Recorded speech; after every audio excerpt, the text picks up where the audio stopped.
Here we go. In 3, 2, 1-ish.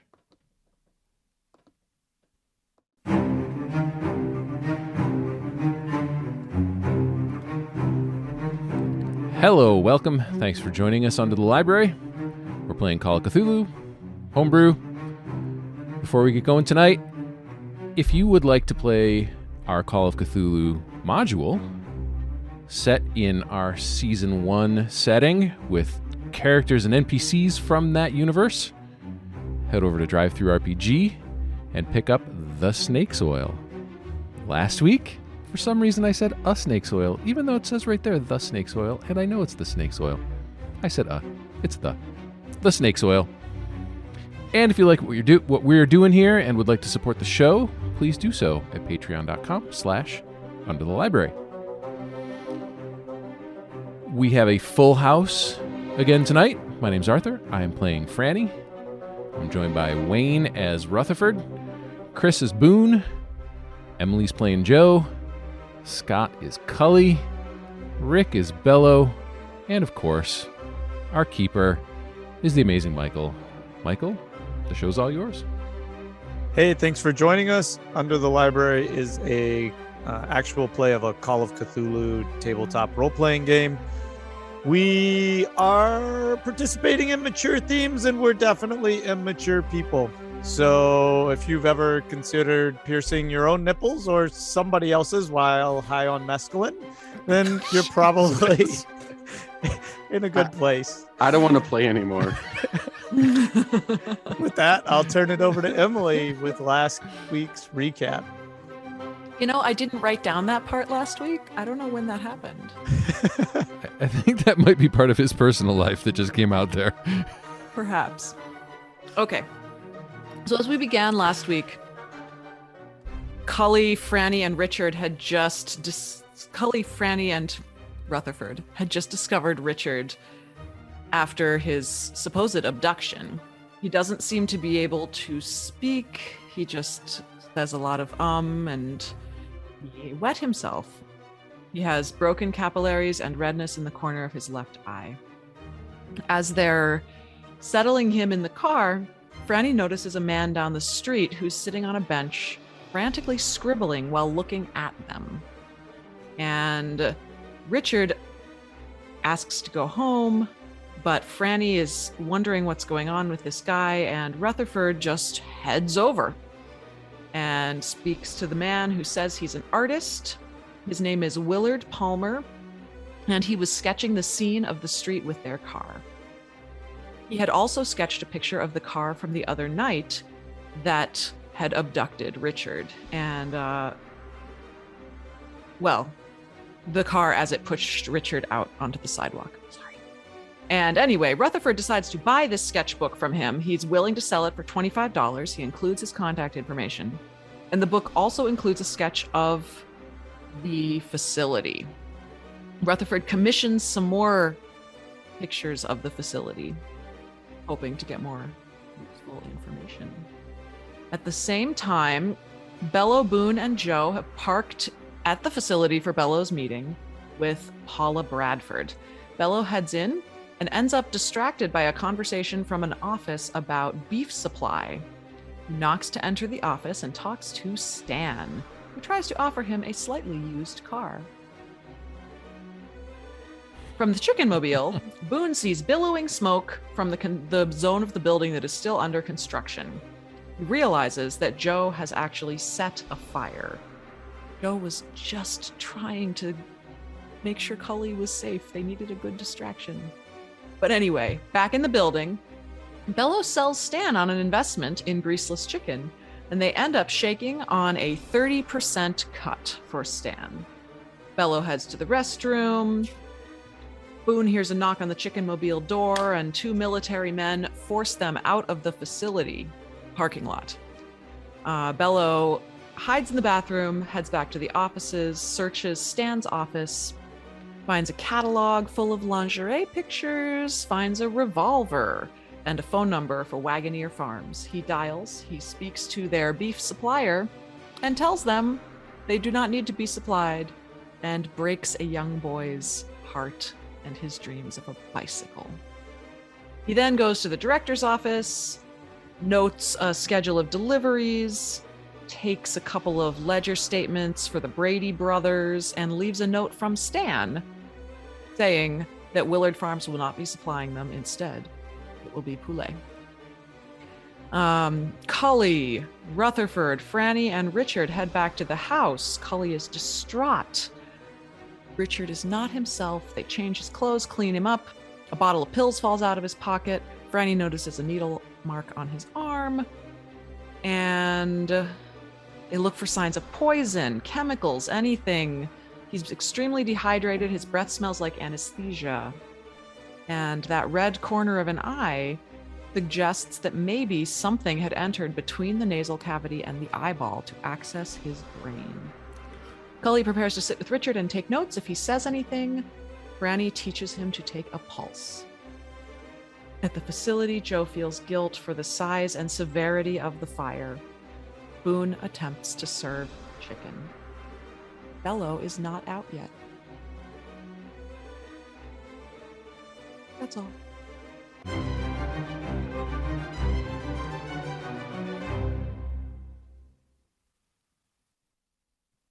We can't hear the And keeper. Michael's muted. Yeah, right. All right. So I was trying to spare you all my coughs in the background. We left off both with Cully bedside with Richard and Joe gazing out the window. It's probably a little warm now. A little heat coming off the sand, as well as those nice flames licking the sky.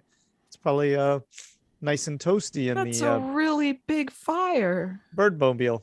Yeah. Well, also the fire of the Friars. Yeah. So Boone's feeling that. So Joe, you're surrounded by heat. So who wants to get this party started? I think we need to find out what's up with Bello. Bello back? Bello is, as you're kind of staring out the window, you miss the unmistakable form. And this week, can y'all remind me when Bello's trying to do something that he only has one arm? He's gotten I know. away. Oh. I've been watching the episodes, and he does so much. He's gotten away with so much the last couple of weeks with that one arm. Yeah, like when he's whipping up eggs for everyone. Yeah. Brings in like what is it? 11 eggs. 11 eggs. A collection of eggs. Oh my God. But Chris, A chicken tender's dozen. Yeah, you pointing it out was hilarious last week. That's so funny. All right, so amidst kind of the smoke and the flames in the background, you do see there's quite a crowd gathering in the parking lot, right? They've kind of evacuated the entire dining facility into it, and there's a lot of gawking going on, and there's still buildings making through. There's men in fatigues yelling at each other, trying to make room through the parking lot to get vehicles through.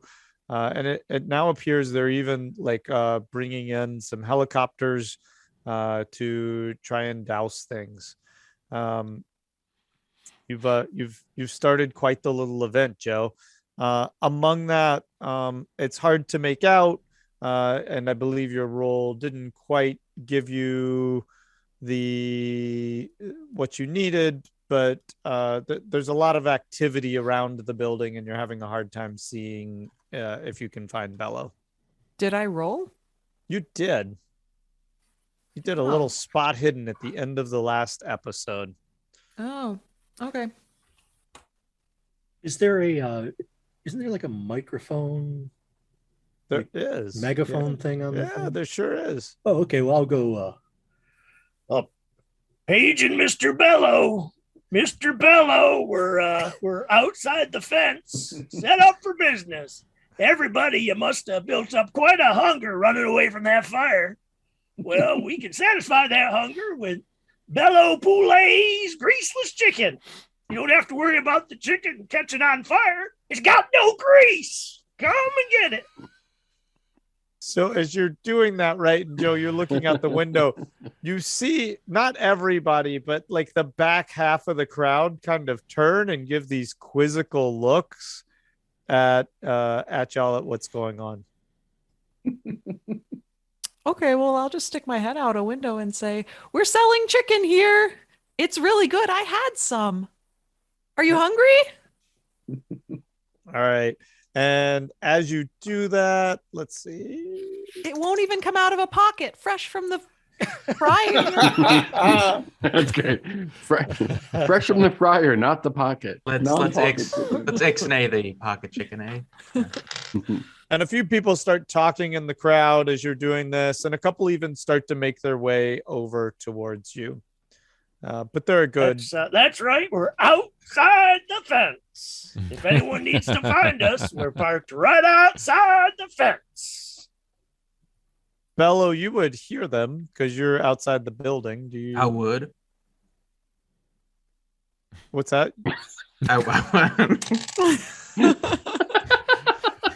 I'm glad I'm the one who's off tonight. Let me tell you. I'm working really hard to hold it together here. That's a truthful statement right there. That's a truthful statement. Thanks, Keeper. Mm-hmm. Yes, that sounds about right. Mm-hmm. Keep going. So I would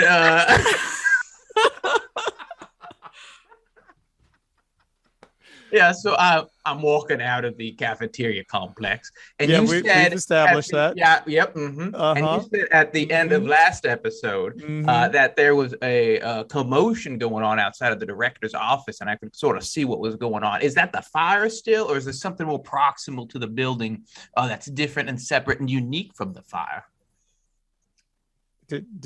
Never mind. Yes, those were the people running by your window or by the windows of the director's office to fight the fire. I see. Basically, if you were to step outside, the building right attached to the cafeteria is on fire. Oh, wow. Okay. And then the crowd of people, are they in front of the building itself? Are they, where are they at? They've moved out into the parking lot because they've had to evacuate reasonably. Yep, that's what we're headed towards here, Joe. Just to see this little 14-year-old fire starter. Yeah, but it was bring your daughter to work day. I was afraid. They might abduct Cully. You were petrified. It was a good idea. No, it was a fine idea. Don't you worry yourself. I'm sure they'll take care of it. No one will be hurt. Oh. Are you practicing for the witness stand? Speaking of Cully, I got a contact on too. Cully Franny Rutherford. The Bello-mobile's out in the parking lot because we still think they're in there. Oh, that's right. Mm-hmm. Yeah, out in the parking lot, just waiting for you with chicken. Somebody might know their names though, Boone. What? Franny and Rutherford. Like Franny works here. Well, I ran it all together, so I did Cully Franny Rutherford, so they can't pick out one name. Okay, that's someone's smart. gonna come up. I'm Cully Franny Rutherford. So at this point, I would go towards the large group of people. Okay. And I would sort of side saddle my way into this group, just sort of meander in as we're just sort of gawking out, turn to the person next to me and go, "What a tragedy. I can't believe what possibly could have happened." Wow. It's just, I can't believe something like it's on fire. I mean, I heard the alarms, but I thought it was just a test. This is for real. Yeah, I can't believe. I mean, I thought it was just one of those, Monday sort of tests that they have here all the time. But my Lord, this is a conflagration. This is a concern. Do they need our help? What department do you work in? Cafeterial services. Oh, really? What part of cafeterial services? Don't. Can you make a luck roll? Are you also cafeteria services? Can you make a luck roll there? Yeah. So, So yeah, what? I mean, I got a good score, but my luck's pretty shitty at this point, so I missed it. Yeah. Oh, you did, huh? Yeah, I did. Oh, okay. And so they look at you kind of funny, and they said, "Can you tell me again what part of cafeterial services you're in?" Oh, wait, I'm a new hire. I work directly under, was it, let me just, aside for the group, was it Sam or what was it? Stan. I know we had that little, so I'll go back in. All right. But you were going to meet with Paula Bradford. I was going to meet with Paul Bradford. Thank you for that. Okay. So, yeah. So, what's your name? I'm I should not say my real name. Just to be clear, did you say that out loud? No, I did not. This is just to me. I'll give him that one. Thank you, though, Scott. That was nice. So wait, just to be clear, this is Rick not derailing from the beginning of the session. And remember, he's doing this all with one arm. Just double checking. The worst part is he's so off, he's confused himself. It's not good. It's not good at all. I was worried about the one being confused tonight, and like Rick can't even figure out who am I? Wouldn't they have given him a name tag when he entered the facility? Yeah, it was the 40s. They trusted everybody. We drove in. Yeah, they left the doors unlocked. Yeah. It was just he came in a chicken mobile. My name is Philip Donskovich, and I see what you did there. You see what I did there? Little tie-in for the long-time listeners. So I come from a long line of Donskoviches, and just was hired here. I work under Paul Bradford, and Stan. It's my first day. And she looks at you now and she says, No. She says, do tell me more. How has your first day been? Oh, clearly it's been electric with energy, but I do have some burning questions if I say so myself. I mean, I am just brand spanking new, and this is just a tragedy. Oh, it definitely is. I bet. Have you met with Miss Bradford yet? I bet she can answer a lot of those questions. No, I have not. I met with Stan, a wonderful guy. You know what I mean? He's got a little bit of a personality. I think maybe everyone here does. What's your name? I did not catch it. I'm Miss Bradford. Could see that shit coming. Happen? Yeah. I didn't see it coming. Really? No. Oh my god. Yeah. All you had to do was say the legitimate reason you were there. I know. I don't Had understand the actual subterfuge. reason. You had a perfectly good reason to be there. You're such a schmuck. He really is. The truth would have really served him better here. Seriously, all you had to do was tell the truth. I love it. And I'm quite concerned because we haven't hired any new members of the kitchen staff. And there seems to be a large fire in our building. And she immediately starts screaming. My God. And she goes, oh, shit. I need help over here. I need him. I need some MP. I punch her. I punch her. Oh my god. You're surrounded by people. I just. Okay, roll. So, oh my God, he lasted. What did he? He lasted like 15 minutes before you killed him. Oh my god.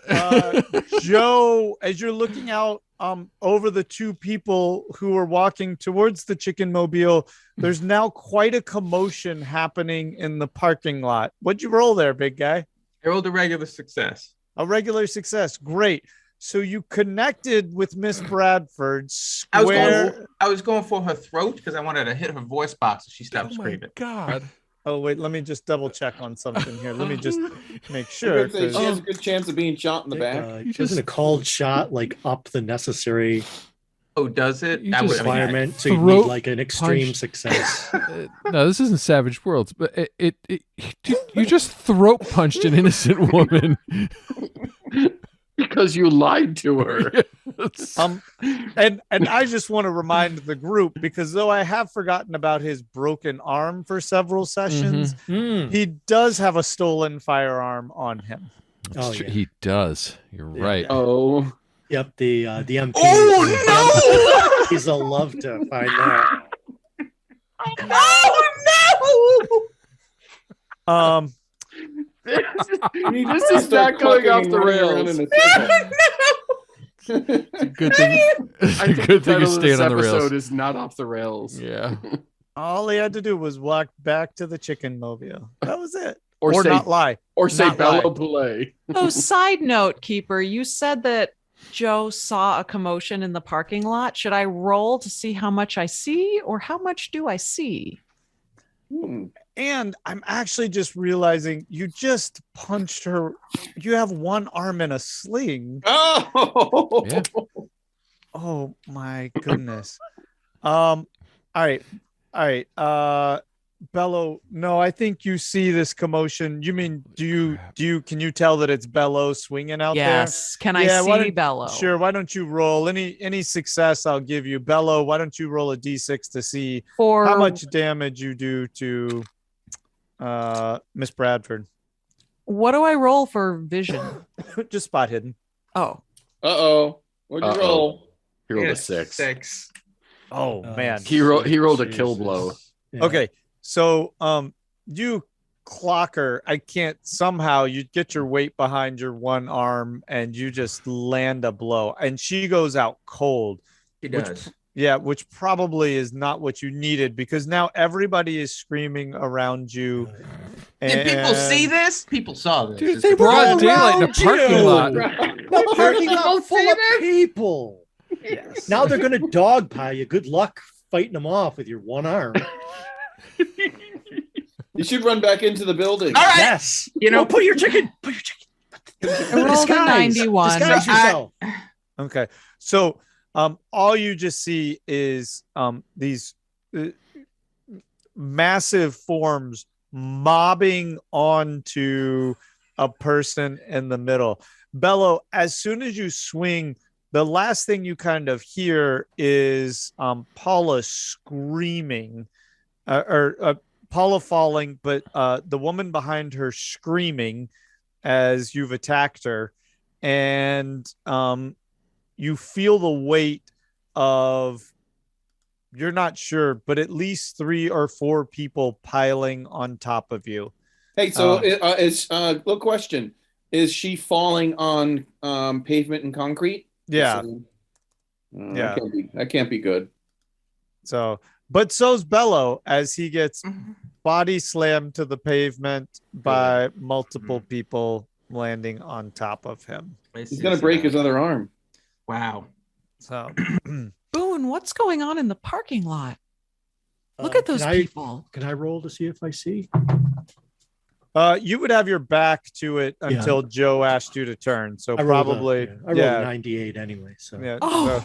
Oh my God. Oh no. So I think I think no. what it is I see that it's Bello and I go, no, I don't see it. I don't see a goddamn thing. Well, I wouldn't have had you roll anyway because your back was turned. But see, as you turn and then you're kind of looking out through the window. I can't tell. It's just a big something's going on there. Some sort of hullabaloo. Joe, you're getting a really bad feeling in the pit in your stomach. This doesn't feel right. Bello should have been back by now. Cully should have been out by now. Yeah, this is not. Everybody's gone. This is not going according to plan. When Should we Burnt, drive back into the parking lot and see if we can just drive around so the MPs can't get us, and then maybe A-team it. You know what I mean? Just that's what I'm I thinking. mean, they know we were there. This is not we can't really be incognito in a chicken band. No, but I mean, we'll just do like one big loop, and if someone hops in, we can take off. As the guards at the post see all this commotion in the parking lot, they throw they lock down the front gates. Yeah. They pull the front gates closed. They lock those down, and then they're headed out into the parking lot. There's also it's quite a commotion. I mean, basically the entire staff was out in the parking lot. We should drive around and see if there's another gate. I'm pretty good with locks. Okay. Sounds like a good idea. So I'll start driving around the perimeter. Okay. And as you do, a lot of the whole base seems to be kind of on high alert, and you're attracting quite a bit of attention as you drive around in essentially a large chicken mobile with the wings up.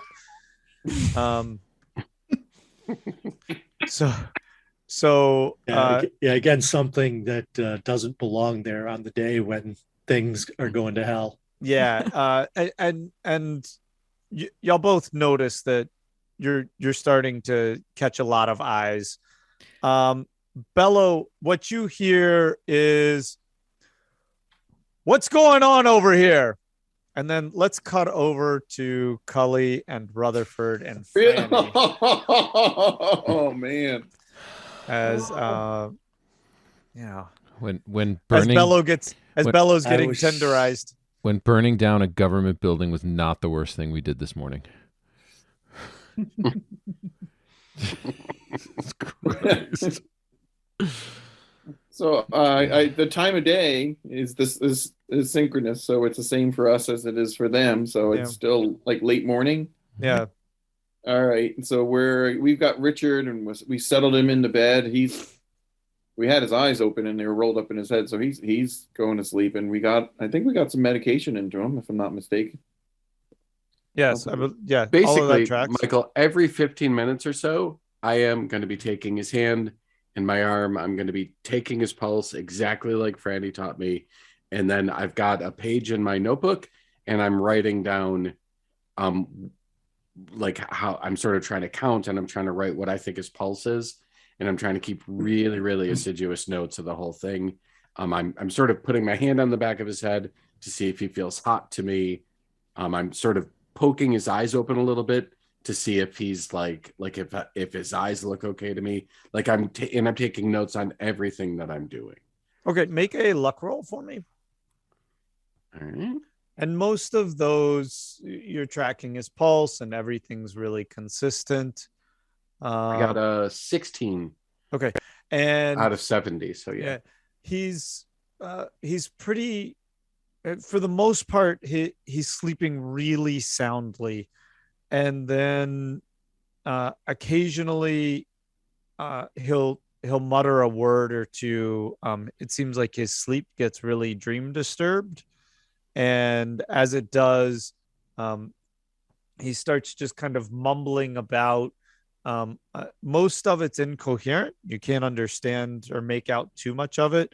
But the last part, it's very clear, and you hear him saying, but why you know that I've never told anybody anything. I haven't said a word.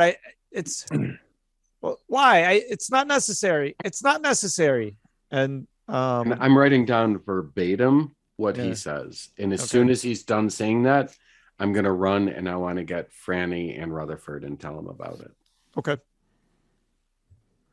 So Franny, Rutherford, I need you guys to come here. And I'm sort of stage whispering because I don't want to wake him, but and we had asked you to write down what he said. So yep.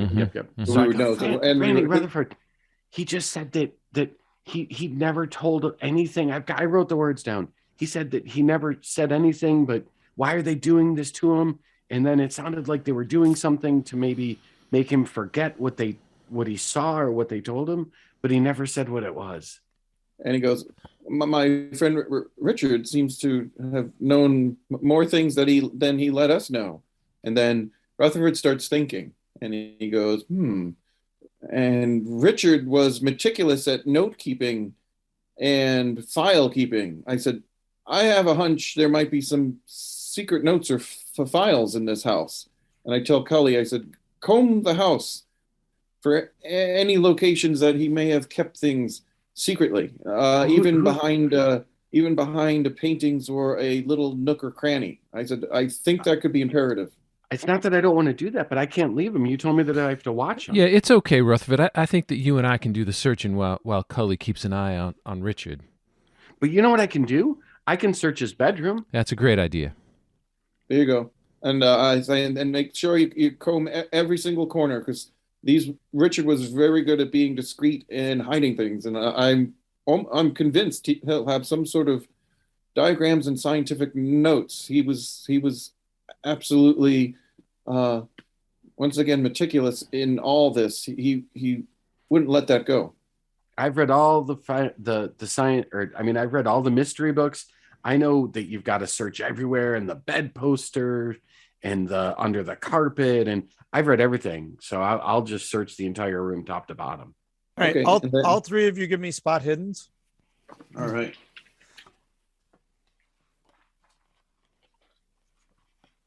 I gotta take my dice out. Yeah, do that. Take your dice out. Ooh, that's a really good one. Ooh. Holy goodness. I got a hard success. I got a hard success too. I got a 2. Ooh. Oh. So man, we are good at that's an extreme success. An extreme success. Oh. All right, then, Cully, why don't you tell me where you find, and I'll tell you what you find. So is it hardwood, or hardwood's in the room, or is it carpet? Oh, good question. For Richard, in the 40s, probably hardwood. Yeah, that's what I would think too. So there's sort of an interesting the thin slat hardwood. Yeah, there's sort of an interesting pattern, I would say, around the baseboard molding where it meets. Sure. And there's a piece of the baseboard molding that it's just a little bit different. It looks a teeny bit loose. And so I'm easily able to pry it away, and there's a compartment behind there. Wow. Nice. Okay. All right. And so it's not a very big compartment, and you're able to reach in there though, and it's just a sealed envelope. Okay. All right. I'm not going to open it, but I'm going to get Rutherford and Franny and tell them about it. Okay. And are you showing it to them? Oh, of course. Yeah. So again, I'm going to stage whisper, guys, come here.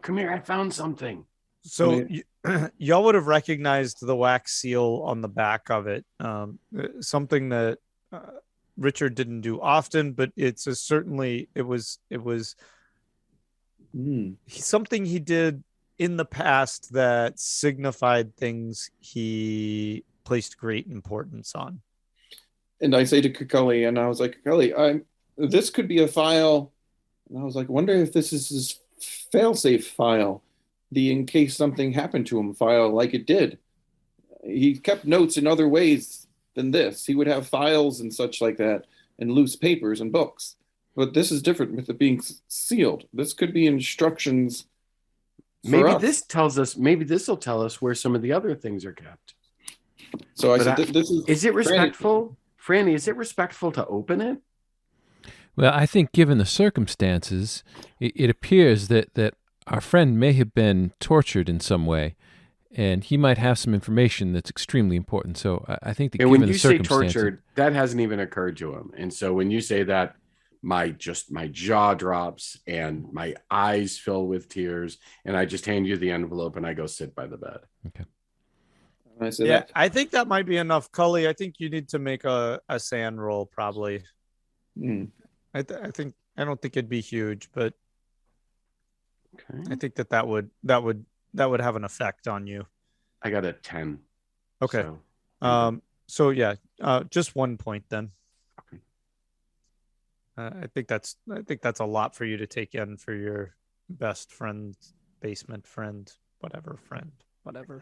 Basement friend. Yeah. Don't say that. Basement buddy, Horrible human being. pineapple buddy. All right. Okay. So I go to Franny. Let's bring this over into the light in the kitchen. If that's the lightest room, and open it carefully with a butter knife from the kitchen, so we don't tear anything. I agree. But I think we'll find inside instructions from our friend. This could be the beginning of something very, very big. Mm-hmm. Actually, as you hold the envelope, you feel something slipping inside, small and metallic, like a key, and possibly Mm-hmm. feel it bouncing around. Okay. Is there? Have we noticed an iron anywhere around the house? But with Richard, that would totally be in line. So Okay. Yes.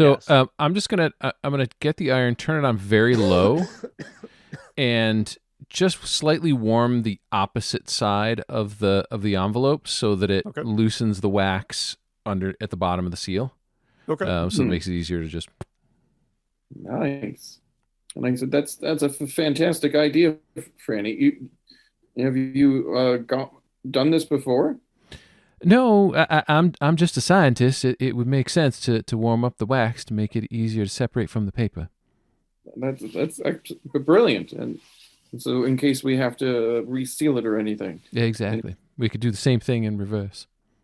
So let's do that with Franny. We'll set it up, and so we can heat up the wax very carefully, and carefully open it. Mm-hmm. And I think it's only us in the house and Richard. So Mm-hmm. I tell for Franny, I said to take a look outside and make sure there's no one around or in the yard or anything like that, so we can make this as discreet. No one comes in unexpectedly. Yeah, let's do that. Do a quick search of sort of looking out windows around the area. Okay. And there's nobody coming. It's all clear. You just see the smoke rising up on the horizon when you look out towards. Oh dear, that was the other terrible question over there. Do we hear fire alarms from the local fire department? Yeah. Well, you hear them from the base. You hear the alarms on the base. Franny, would you know the alarms on the base then? Yeah, I would think so. Yeah. Yeah. Well, that sounds terrible, Rutherford. I hope nothing happened to our friends.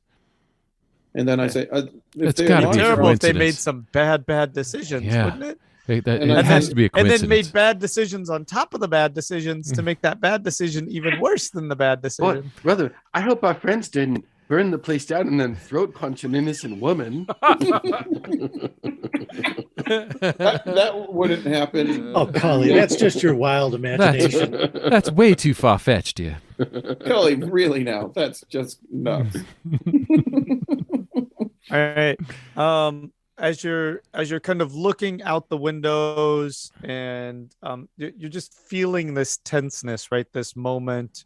Cully, you're in a little bit of disbelief, and you're all kind of gazing off for a second, and you're totally rattled as Richard just screams, right? Just ah! And like kind of catches you all off guard right out of his dreams. Poor Cully. Yeah. And then so as soon as he does that, I run out of the room and I'm going, Rutherford, Franny, Rutherford, Franny. And if Cully's yelling, we'll go. And I said, take, let's go to the room, but don't taking leave the envelope with us. Absolutely. Yeah. I was with you. Nice. Leave it behind. Come back. It's not there. Yep. So we run to the room, and Cully he's screaming. He just woke up and he's screaming. We so heard Rutherford you. would go right to the bed and look and see if his eyes, if he's sitting up, if his eyes are open, if he's conscious or what state. Nope, he's just totally still again. It's just like this momentary scream, but it really rattles Cully. Did the scream happen exactly when we popped the wax off? Oh, have y'all popped the wax off? Yeah. Oh, okay. I'm sorry. I didn't realize that. Well, we were kind of in process, so yeah. It probably Yeah, it probably would have happened, let's say, right before you pop the wax off. Oh, okay. Yeah. So while we're there in the room, I said, so since we're all here in the room, Franny, let's look at what's inside the file so we can show Cully as well. And I'll make sure to turn the iron off when I'm done using it. I don't want 2 fires today. I'm not that mean, guys. Oh, Yes, you kind of you are. are. You kind of are. Well, how well do you know Michael? He throat punched the woman he came to visit. What am I supposed to do as a keeper? She screamed. It caught me off guard. On an army base. We're not- punched a woman Hold on, on an hold army on. base. Richard just screamed. We didn't punch him. That's true. So we're gonna have to coin a new word for these situations. He poulated. All right. He's gonna poulet his pants. Oh my god. So you pop open the envelope and sure enough, there's a key inside. A fairly normal looking key. Looks like to a door lock. And is it? Hmm. I was gonna ask Franny. I said, is this a style of key that they use at the facility? Is it a style of key they use at the facility? It is not a style of key that they use at the facility. Why no, Rutherford? I've never seen a key like this at work. Yeah, it looks like something that you could purchase at a hardware store. It's not. Yeah, it's nothing exotic. Okay. And I said it could be a different style of key, but cut to fit a lock at the facility. That's my hunch. But and then we look further into it. And obviously there would be. We're hoping some sort of documents inside. There's no documents inside. Only the key. Only the key. Are there any doors within this house that Richard keeps locked? Not that you've seen. No. Have we explored enough of the house that we would have seen any area that we had not explored? Yeah, y'all. I mean, y'all have been pretty thorough in going through everything, and it strikes you as odd. I mean, this isn't like it's not like a safe lock or something like that. So, So I'm sort of looking over their shoulders. Do I recognize it by any chance? Just in from being friends with Richard, would I have seen it anywhere? So, about once a week, you know that Richard left town. Okay, that's what I was going to say. So, Cully, in Rutherford, are you aware of Richard owning any property anywhere else? Does he have a getaway home I know in the that mountains or something? Every week he'll get away for a while. He'll get out of town. You don't know where he goes? No, I've never gone with him. I've got to. Whenever he does that, I get stuck at home, and I hate that. But he's got to go. So Rutherford starts thinking about his correspondence and using his egghead brain and his photographic memory, and then goes back and starts to think about all the correspondence he would get in writing to Richard and he thinks about the postmarks of where mail has come from. Ooh, I'll give you that, Rutherford. That's a pretty good one. And in terms of that, you noticed that a couple of letters stuck out to you, and they stuck out to you because the writing in those was very terse, and though not quite unlike Richard, in terms of like the body of letters that you received from him, he usually seems like he sat down and spent some time kind of corresponding with you. But a few of these letters were very short and to the point, and almost like him checking in, but with no real statement. And all of those were indeed postmarked from Abiquiu. Well, that is very interesting, Rutherford. I think we might want to do our search again and see if we can find any sort of address books or bills or anything that would relate and give us possibly an address. So what was that? What was Abiquiu again? Abiquiu is where Joe is from. Hometown. Your home. Okay, there you go. Oh. Yeah, I knew there was a connection. Okay. Wow. Okay. Holy crap. All right. Yeah, well, that's and going on to be that note, interesting. it's all connected. So let's take a quick little break here, and then we'll get to the bottom of the dog pile and find out how old Bello's doing. That sounds great. We'll take. I want to see if the other arm is broken.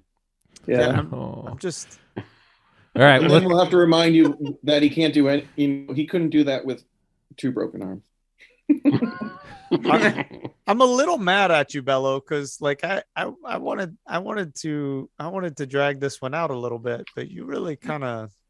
I didn't want this to happen. I didn't want this to happen at all. Why'd she scream? She could just start talking. Why did you victim blaming? Yeah. Victim blaming. Jesus Christ! Come on, Rick. He really. Wow, Bello. I gotta No, go. like No. what the DM? That's a DM. That's stylistically, it's all I'm saying. You threw Bello off. You're in the facility, you're lying to her, and there's a fire. Why did she scream? Yeah. This ranks right up there with your character being buttered and going into a tunnel. Mm-hmm. Except that one actually made sense to me somehow in my head. That says more about you than it does about him. All right, let's All take a right. few minutes, and we will see everybody on the other side. All right. We are back from break. Michael, take it away. Oh, I think Bello's already done that for the night. Okay, so on that note, let's get to the bottom of the dog pile. Bello, we're going to give you one chance. I don't know why, but we're going to give you one chance to get out of this. So first, make a Constitution roll. All right, then. Let's see how this goes. Oh, that's yes, extreme success. Okay. So you feel the bodies on top of you and the searing pain in your arm from where the fracture is has excessive weight being placed. It's all wrapped up under your body. I can guarantee you that one's not going to heal right. Yeah. But yeah, it's just going to matter of where it heals. All right. So you're still awake as all this is happening. Make a luck roll. This is for all the chips in the It's pot. not very important. Don't worry about it. Oh, that's a 20. It's 22, and mine's 25. Wow. I think is good. All right. The gods or demons or whatever have they be are with you, Bello. Joe, you and Boone are traveling down the road, right? Y'all are kind of, you don't exactly make U-turns in the chicken mobile. So we were driving along the perimeter of the fence. Okay. And then So we noticed that people were kind of giving us the stink eye. okay. So as you're doing this, a huge boom, y'all hear it all the way up at Richard's house, rocks the area. There's a massive explosion over the base as fire leaps up into the sky, and the boom from the explosion, it rocks the ground under you, Bello, and it's the explosion is so hard that people in the parking lot start screaming and fleeing towards the fence. I lit one canvas on fire. Oh. Oh no! I think there's That's one more hell here. of a canvas. Yeah, there's more here than just a little fire. Joe the Yeah. Destroyer Barnes. Joe, you don't go lighting fires at secret army facilities. Bello, you don't go throat punching people in an army base in a crowded parking lot. Lesson learned. Okay. All right. So, Bello, you find yourself in the unique position, though your arm is absolutely in excruciating pain, of Mhm. people running over you. In fact, let's see what we can. Oh, yeah. You're on the ground. The people get off of you, but as they do, you're getting trampled. Your head's getting stomped into the ground. You're Yep. getting stepped on. Uh-huh. You take 4 points of damage. Of course, yes, I do. I'm gonna make you pay for this as an ear comes off in your hand. Oh my lord! Off the- off Wait, the- what did you say? Yeah, Your you ear got- or someone else's? Yeah, as you got stepped on the asphalt, it raked your head across the ground. And as you came up with your good hand, you reached up and most of your ear was in your hand and it's covered in blood. You're getting really, you're not in the clear here as everybody's running for the gate and there's a lot of screaming. Well, I'll roll into like a fetal position on my side just to protect myself. A one-armed fetal position. Let's be clear about this. This is a fair point. With the goal of getting to, first on my side and then knees, basically onto my knees so that I can try and stand up eventually here. Okay. All right. And so you're able to, you're towards the back of the pack now, and they're pressing up against the gate, and you actually see the gate collapse towards the road. There's several minor explosions going on behind you as this goes on. There was one major one and then several smaller ones. Okay. And when I look around, is anybody else around right now? No, they're pushing towards the fence, and it appears about to give. Okay. And do I see the chicken truck? Presumably I would recognize my own truck if I see it. So the chicken truck was driving away from the main gate. Yeah. We're driving around the perimeter looking for a second gate. Got it. Yeah, It's pretty hard to spot that thing. You can miss it in a parking lot. So do we encounter a second gate? You do, but everything's really fortified. And with the second explosion, you start to see people, or you start to see armed personnel at the gates. You're not going to find an entrance into the base at this point. All right. Y'all are all staring at me blankly. It's a radio show. Somebody needs to talk. Yeah, I thought I had a plan, but it's Well, I'll okay. In the cacophony of motion, did anybody lose their jacket? It's pretty warm out. What kind of jacket are you looking for? I don't know. She's looking for a one-armed jacket, yeah. One-armed chicken-shaped jacket. Why don't you just take something off of the person you punched, and she's unconscious? Is she still there? She's been trampled too. Yes, she has. Oh no! Oh my god! And she's not looking so good. Oh. Is she dead? She better not be. Are you taking her pulse? Yeah. Yes.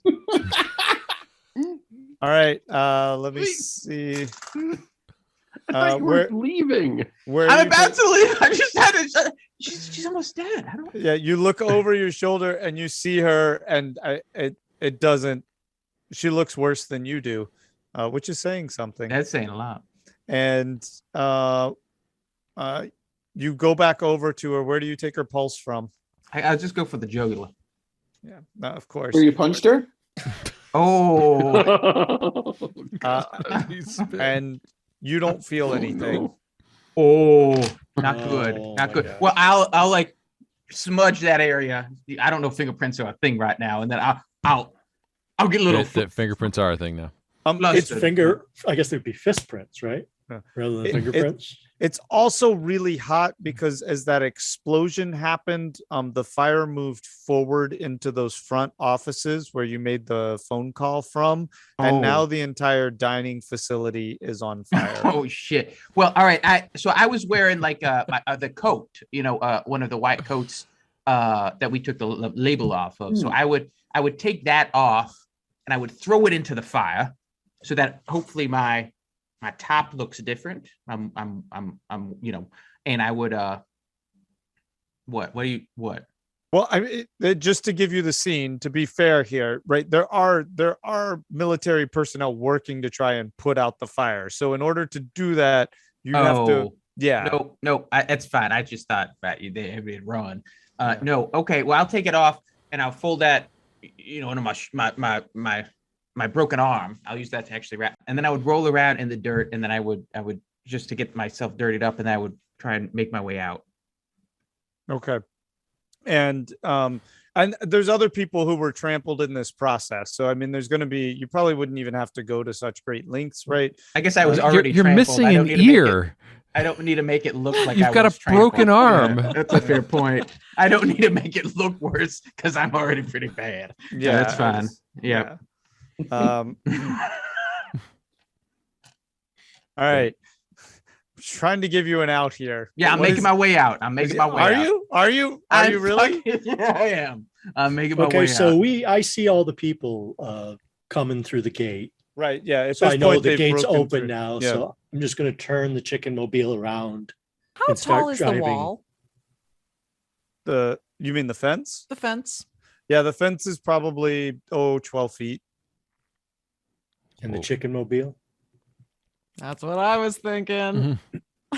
The chicken mobile is pretty tall too, right? Like it's 9 or 10 feet.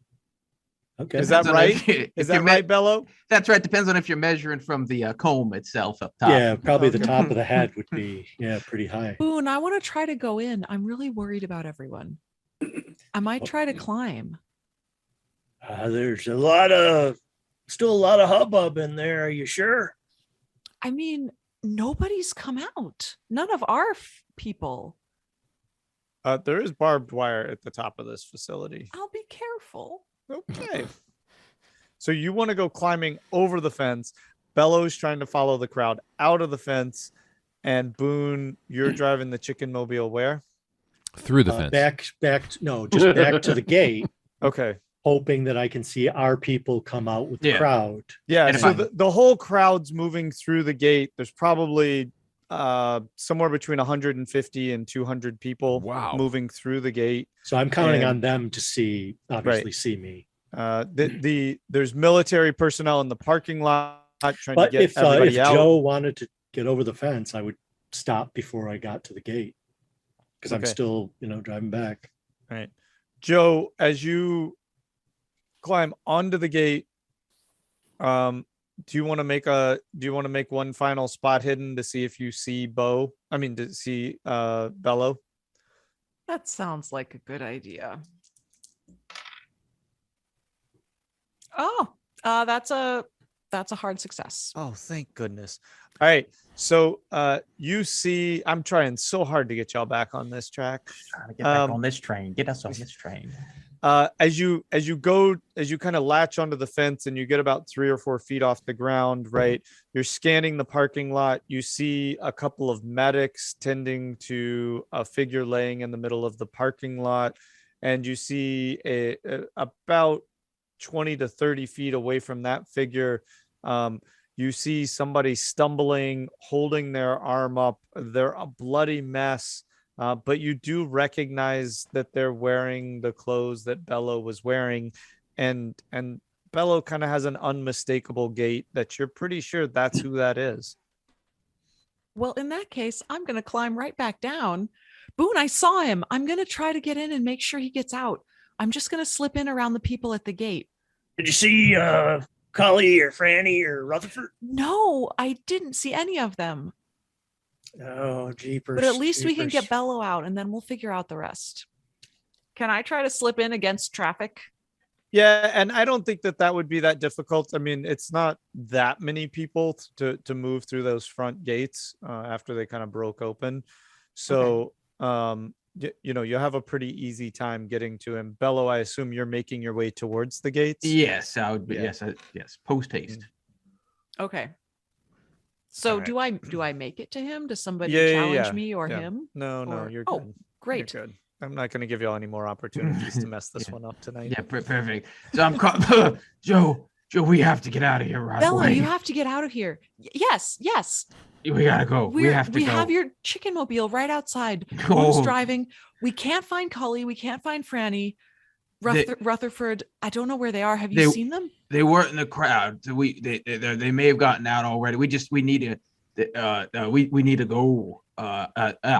We could be in some very big trouble if we stay, and we need to get back. We're going as we speak. We're walking as we're doing this. Yes, absolutely. We're walking as we're doing this. Yeah. Okay, I have the door open, so you can just as soon as you get out, you can jump right in. And Joe, Bello looks awful, right? Like Your ear. Yeah, there you go. And I'd hold up, I guess, whatever ear remains I've got. And there's pieces of gravel kind of embedded in the side of his face. Thank God you've got a hobo doctor in the group. That's right. Right. I can't tell you how many times my ears got torn off. So yeah, I get into the car, and I don't. Hopefully, no more than twice. I don't know if I'd be able to drive. No, Bello, you're in no condition to drive. Grab a seat If back you there. still have the ear, can we reattach it? I've heard people do that. Yeah, we can put it on ice. Or not ice, but put it in cold water. I'm gonna put it in the cold water. I'm gonna put it in the with the chicken. Actually, Hopefully, I don't get Bello mixed could up and sew some chicken on the side of your head. Bello, I don't think Bello could drive because it would be a standard Yeah, that's standard true. transmission. He can't shift. Yeah, so we'll retcon and say that I drove the chicken mobile here. Yeah. That would make it And I'm easier. going to drive it away. So I put her into gear and But what about Cully? There's most of the people are out. We don't see them. I can't leave him. They may be back at the house already, Joe. We Okay, don't know. well, I don't know where they are, but I'm making a decision. Joe, you're not getting out.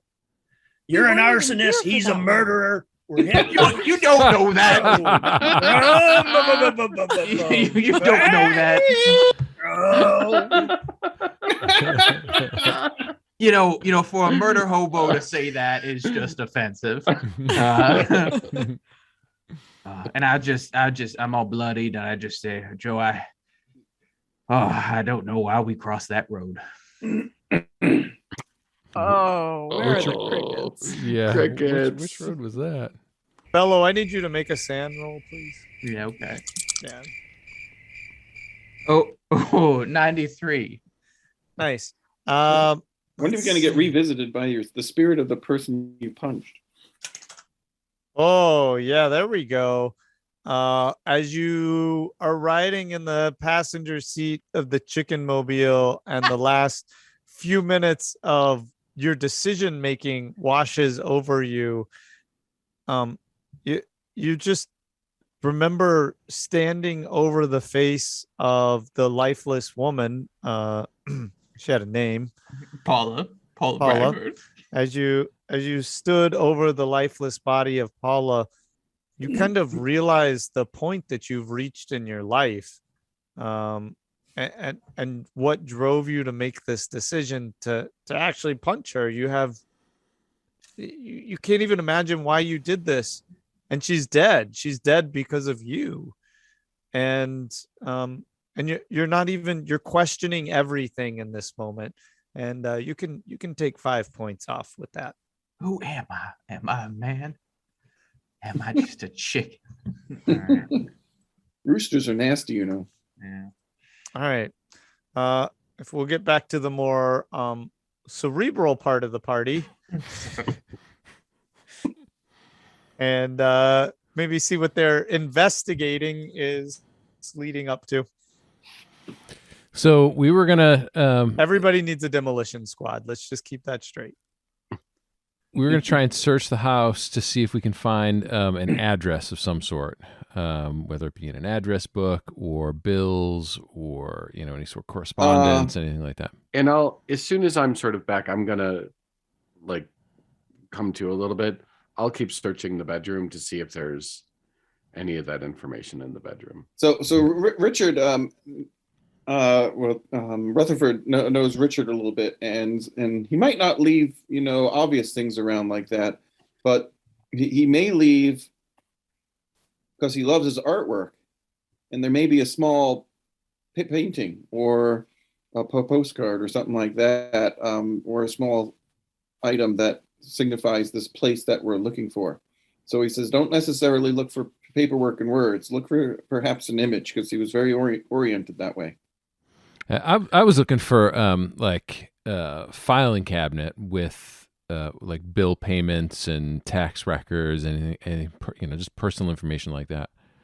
And then Rutherford thinks Richard had this kind of quirky thing about him, and he may have even left this thing pretty obvious, like it was, hiding in plain sight. Mhm. Like there could be a painting or something in the house that Mhm. is of this place that anyone would think is innocuous. But now that you have, Did y'all all freeze or just me? I think it's just you. Okay, sorry about that. What did you say then, Wayne? Rutherford was thinking that Richard may have done a thing. This place that he goes to with the key could very well be in a very obvious place, like it's a picture in a kitchen or another room. Sure. Why don't we do this? Everybody who's involved in this hunt, or Art, or let's see, Franny, you and Rutherford have made pretty good cases. Why don't y'all give me spot hiddens and let's see what we come up with. All right. And like I said, I'm not doing anything. I'm just searching the bedroom, so I'm opening drawers, all that kind of stuff. Sure. That is exactly a hard success. And mine is 1 point over a hard success. So okay, perfect. All right, look at you, investigators. Do you want to punch anybody? No, thank you. I'm good. Okay, you sure? Yep. Nope. Rutherford, don't need to punch anybody. You want to just go in there and kick Richard for good measure? You got the intellectual cadre, and then you've got the emotional aspect of the group. Yin and the yang. All right. Of course, it is the intellectual group that's berating Joe. So I'm feisty. Only because the dice made us. Yeah. All right. So Rutherford, you're looking at the paintings, and it's you're just certain, right? Like you can't believe that you hadn't paid attention to this before. But there's one in the foyer, and it has a massive 2,500, clear as day, written right across. It's kind of abstract, but then there's these numbers floating in it that look like 2,500. And then I was going to say, fully we were into the modernist period, and I said, look at this, and I said, Franny, come over here. This sort of more modern painting, and I said, there's numbers and everything put together into it, and it's a puzzle, but it's all of a sudden coming together. Do you see it? Yes, it does appear to say 2,500 there when you look at it, right? You got to kind of squint and look at it from the side, but sure, I see it now. Now, once you see it, you can't really unsee it, can you? Franny, you've been like pictures.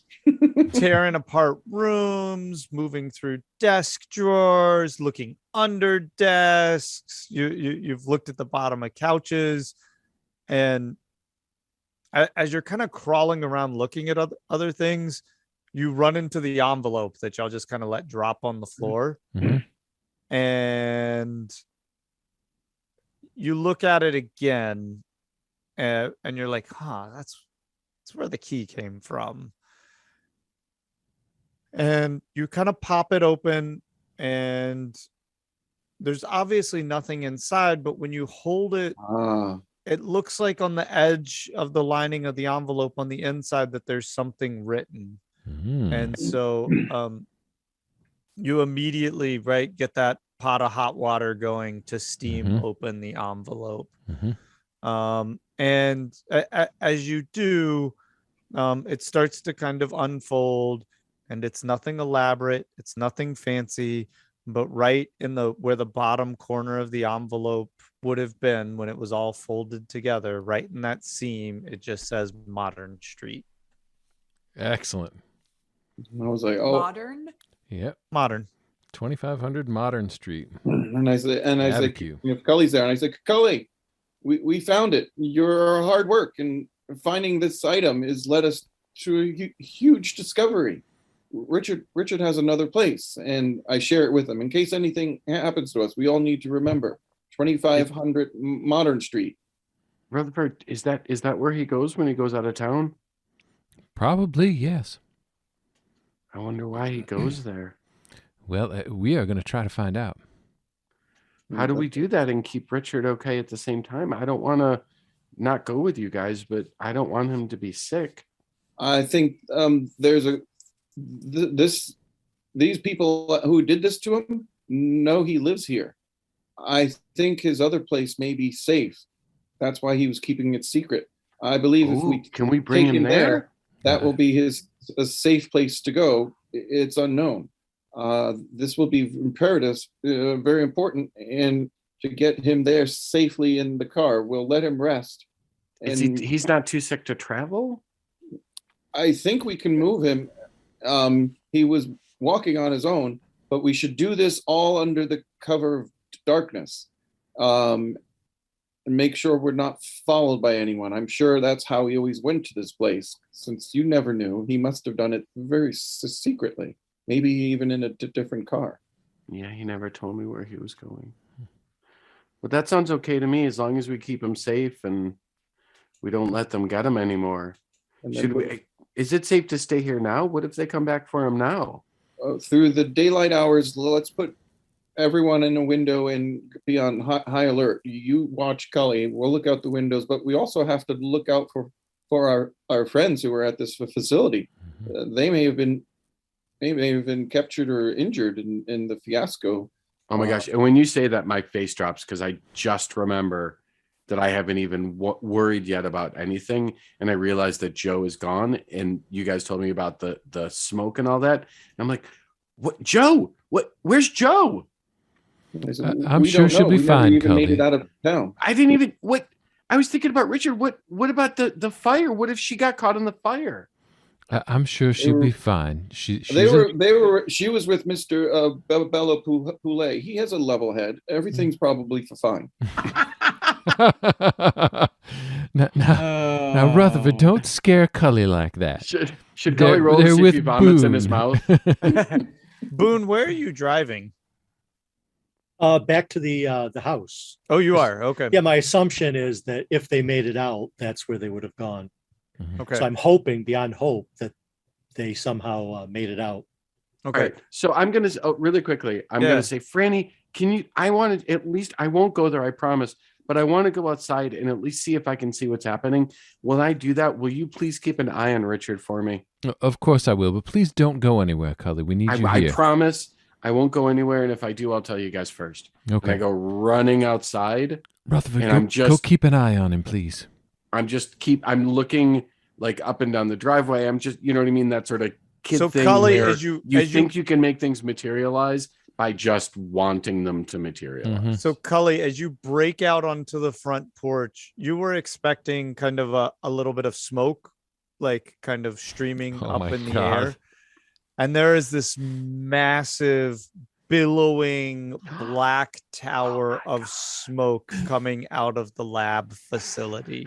Oh, we heard the explosion Cully. too. Yeah. I mean, the explosion shook the house. So, and you hear the sirens now. Like somehow you had blocked out the sirens all this time. The sirens are really, and your heart's racing, right? Like your little kid heart is just bouncing in your chest, and you're looking out over the landscape. And as soon as I see that, I'm putting my head back in the door and I'm going, Rutherford. And so Rutherford goes to Cully and he says, I think I know what you're worried about. Your friend Joe. Rutherford, I thought that it was this. I didn't know it was this. The whole town's on fire. It's over in the direction of the facility, and that explosion could have only come from the facility. I'm sure they keep munitions and other things that are highly explosive in that facility. Something was detonated. It's easy to tell that Rutherford you're is not really helping. Good with kids. Munition? What? She's going to get blown up? I said, unfortunately, my friend, if anyone in that facility would be in danger, there's a very good chance of that happening. Can we go get her? If we don't see her, we got to go get her. I said, if you want to, we can't leave our friend Richard here unattended. If you want to, do you have a bicycle? How do you get around? Yeah, I've got a kid on a bike to the military base on fire. I've got a bike. And so I'm going to say, look, I'm giving them a little bit of time, but if they don't show up before too long, I'm getting on my bike and I'm going. I said, that's as long as Franny's taking care of Richard, I'm getting on my bike and I'm looking for Joe. And Rutherford would have, no problem. He says, Kelly, as y'all are kind of debating this back and forth, you're arguing over it, right? It's starting towards evening, the sun's setting. There's an orange in the sky, but it's really ominous with kind of the black smoke pillowing up through the middle of it. And there's a glint off the top of the, what did you call the top of the chicken? The comb. I'm like, comb. Yeah. There's a glint off the comb as it's kind of making its way up the driveway. And Cully, this sense of elation just floods you to see the car. And Rutherford, you're peering in as you see kind of Boone behind the wheel and this bloodied face in the passenger seat. So I was going to say, is it really dramatic as they're driving forward? It's slow motion, and there's explosions and fire behind them, following them as they're going along. Really quickly, can I tell that it's Boone? I'm sorry, can I tell that it's Bello instead of Joe? Like, can I see from my distance? Do I know if I see a bloody half carcass? Yeah, in the passenger seat. Yeah, that would make sense. Yes. Carcass. So jeez, I have my work cut out for me. So I can tell it's Bello. Yeah. Okay, but when I you see can that, tell it's not Joe. I can tell it's not Joe. You can tell it's not Joe. Yeah. Yeah. So I'm going. It's not youthful. Sprinting. It's not like it's yeah. And he's got a chicken head somewhere in the pate region. Yeah. So I'm going sprinting to the car, yelling, Joe, Joe. Right past Bello. Oh yeah, I don't even look at the price. And it's like when I get close enough that I'm audible, I'm gonna go, Boone, where's Joe? He's right in the back there. I'm here. Is she okay? Joe, Joe, what happened with the fire? And I'm like sprinting to the car and I'm trying to get in. Are we stopped? Yeah, I'll stop, and Sure, I immediately. Okay, then I'll I hop go out and grab his ear. Oh God! And as soon as I'm giving you a giant hug, Joe, I was going to say I jump out and give Cully a hug. Giant hug, and I say, "You're not going to you were in there. We didn't even make it. We found Richard. Oh my goodness! He was wandering the Richard, street, and you there's found something. him. And there's something wrong with him. They drugged him, and Franny told me they tortured him. Can I get out of the car? Yeah. I was gonna say what we really Kids, your reunion's very touching. Can we do the got an earless exposition? chicken here? So I help Bello with his good arm around me. I help him. I don't know if chickens have ears. We got to get him into the kitchen so he can operate. Get the chicken into the kitchen. Let's hold the exposition. So we'll just pass by. You two can have your reunion again. That sounds great. And keep it just so you know with my fire. Go ahead. Oh. I was trying to distract them so they wouldn't get you. I'd say it worked. That's a pretty big fire. And they said there were small. Rutherford said there were munitions. Is that what we heard? Did we hear I don't know what happened. bullets going off? I set one canvas hanging in the work zone on fire, and then I ran, and I just thought somebody would go take a bucket of water, and they In the work zone? there's a fire. And Were then they painting over Richard there? out. I don't know Were what they- they were doing. Was there paint thinner? Because that stuff's really flammable. I've never seen paint thinner. I don't really know what it is. Oh, I mean, I know don't- paint. I'm glad you're okay. Did they catch you? Did they know it was you? I told. Is that what happened to Boone. Bello? No, I don't know what happened to Bello.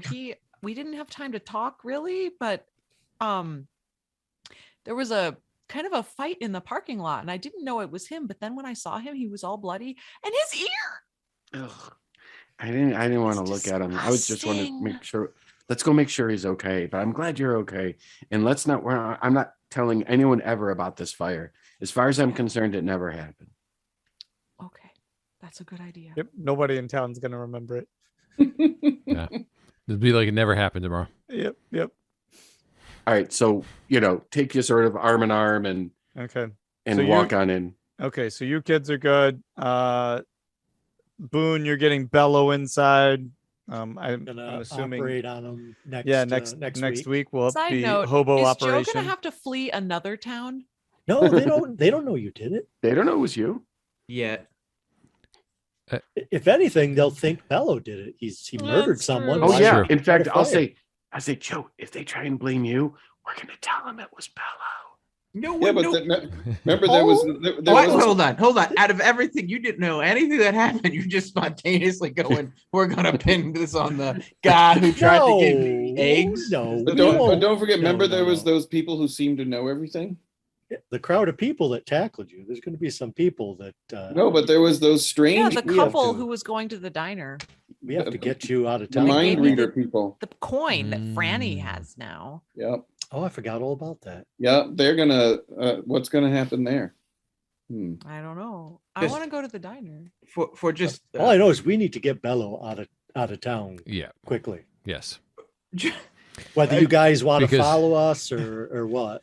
Because what Bello needs is accomplices. That's right. That's exactly right. I'm gonna take you all in. Wait, So are when we I was leaving That's why I'm town? saying just me and Bello. Where- Bello Cut might ties fortunately with look you guys. different enough. He's not Without going the to win ear. any appearance roles, but he might. Oh, You might did win you disguise go down roles. I as can you do a start- little hobo plastic surgery while I'm at As you it. start losing appendages, do you lose appearance numbers? just take a wrench to my face. Just take off the rest of the year. Yeah. Well, wait. so- Why are we leaving town? Where are we going? Oh, we found clues. We found everything. Let's go inside it. We got to tell Boone this too. Yeah, Okay. Joe, they're going to take you to Abiquiu. oh. No, Yeah, I I have can't no. go there. I have no. You won't know this yet. You haven't heard that because Yeah, I yeah, have no, no I- Okay, where are we recollection. going? Of the name. Yeah, I have no Road recollection trip. of the name of the town. yeah. We should save all that for let's call it a night tonight, and then we can get into that next week. Let me Okay. just add one piece. As I was leaving the car, Do you really wait, Bello? Can you just Which piece? Get the think get your dice about ready. think Get about your if dice you ready. really want to add this next piece in? Because let me tell you, your characters lucky to be where they are at this moment. it's flavor. It's flavor. It's crazy flavor. I turn Punching a woman in the throat flavor, Just or let's- Let's ignore any of that happen. So I leave as I was leaving the car. I turned to one of the egg chairs that's empty, and you hear me mumble something. I don't know if you would understand it, but you just hear I say goodbye, Paula, and I, with my sanity loss, had envisioned that she was sitting there with us on like the whole drive back. Ooh. Nice. And then I looked at the van and I said, "Look at that van go." With my I You was had to hoping- go and ruin it. Ruin it. Oh. Oh, you created this nice setup for drama, and you had to throw a pun in He's just there. trying to keep his character alive longer by feeding me something to haunt him with. But It's good though. All right. With that, we're going to pretend that horrible pun didn't happen and leave it on that great note. In the meantime, before our next episode, if you would like to reach out to us, you can find us at underthelibrary.com, Twitter, under the LIB. And until next time, for me, for Michael, for Emily, Chris, Wayne, Scott, and Rick, thank you so much for joining us, and we'll see you next time.